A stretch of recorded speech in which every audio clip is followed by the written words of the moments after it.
ter Gabriel e Pedro marcando gols no mesmo jogo. A receptividade aqui é sempre... O povo é muito querido, né? Gosta muito do... Acho que com certeza a maior torcida do Nordeste é a do Flamengo. E a gente vê pela receptividade, hotel, né? No traslado até aeroporto, muita gente camisa do Flamengo. Então, logicamente que a vitória é importante para todo flamenguista espalhado no Brasil, mas a gente dedica em especial, né? Eu acho que é o jogo número 50, se eu não me engano, do Flamengo sem público, né? Desde que começou a pandemia. E nós sabemos o quanto faz falta a presença do torcedor. A gente dedica em especial a todos os flamenguistas do Nordeste do país essa vitória. Começando agora as perguntas dos jornalistas. O Lucas Decena, da TV Globo, pergunta: Rogério, depois de mais uma vitória em que o Flamengo foi tão intenso, de 0 a 10, é possível dizer o quanto esse time se aproxima do que você considera o ideal?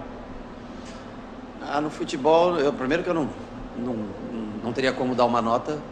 Segundo que no futebol, cada jogo, é feito uma história, né? Quando se tem um espaço de tempo, de 4 dias, por exemplo, a intensidade tende a ser maior quando você tem um espaço de tempo menor. No acúmulo de jogos, 3 em 3 dias, você tende a diminuir um pouco a intensidade. Não que você queira, mas o atleta sente essas 24 horas de diferença de recuperação.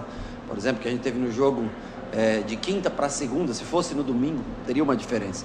Então, assim, o ideal é jogar sempre bem e vencer os jogos. Esse é o ideal para nós. 5 rodadas restantes, nós precisamos tirar a diferença do Internacional. Para isso, são necessárias vitórias. Pergunta do Gustavo Henrique, do canal Gustavo Henrique Dando Choque. Rogério, parabéns pela vitória. A saída de Gerson, Diego Ribas, Bruno Henrique e Gabigol, já foi pensando em poupá-los para o jogo contra o Vasco? Eu não consigo lembrar da ordem que você falou. Gerson saiu com uma entorse no tornozelo. Ele já tinha sentido no intervalo, tentou voltar mais um pouco, mas eu já vi que ele estava mancando. Diego, no momento que eu ia fazer a alteração do Diego, infelizmente o Diego Alves acabou sentindo a lesão. Eu tive que queimar uma segunda substituição que não estava prevista, né? E aí eu só tinha mais uma alteração para fazer, uma parada para fazer, com 3 alterações. Então, ou eu tirava 3 jogadores e colocava já 3 jogadores mais que estavam mais frescos fisicamente, né? O Diego estava com cartão amarelo no jogo, já é o segundo cartão amarelo dele, já achei um pouquinho cansado. Então eu coloquei o João.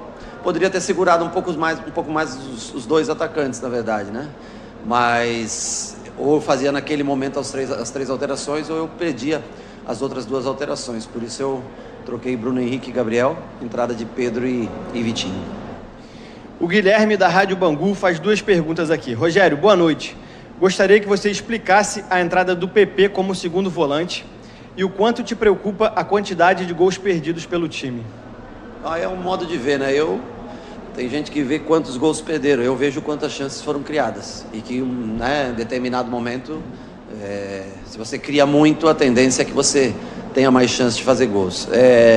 O PP até no último jogo era para eu ter falado, tinha uma pergunta sobre, no jogo contra o Palmeiras, se eu não me engano, até uma pergunta, se eu não me engano, do PP, e eu esqueci de mencionar. O PP era um jogador que estava com seu contrato vencendo agora, dia 31 de dezembro, e eu vi ele treinando.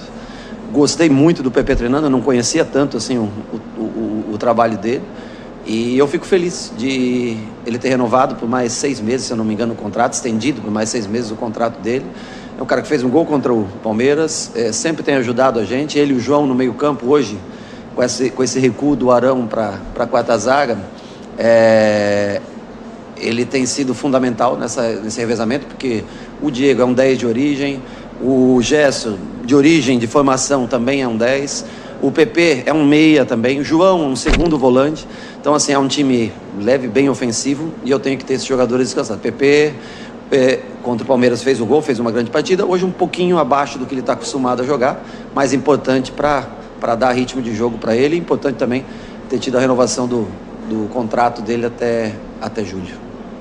Última pergunta da coletiva, Mauro Santana, da Rádio Roquete Pinto. O time melhorou bastante, mas continua pecando nas finalizações. O que fazer para aprimorar o aproveitamento ofensivo? Acho que essa pergunta é muito parecida com a que eu respondi 2 perguntas atrás. Para mim, o importante é que a gente crie chance. Finalização eu trabalho muito com eles.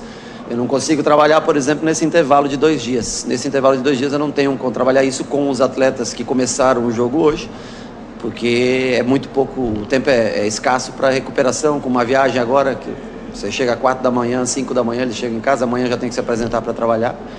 Mas é uma coisa que quando tem espaço maior na semana, a gente sempre treina a finalização. É uma das coisas que nós mais fazemos com os meio-campistas, atacantes. É um trabalho natural do dia a dia. É isso, fim da coletiva. Muito obrigado ao técnico Rogério Ceni.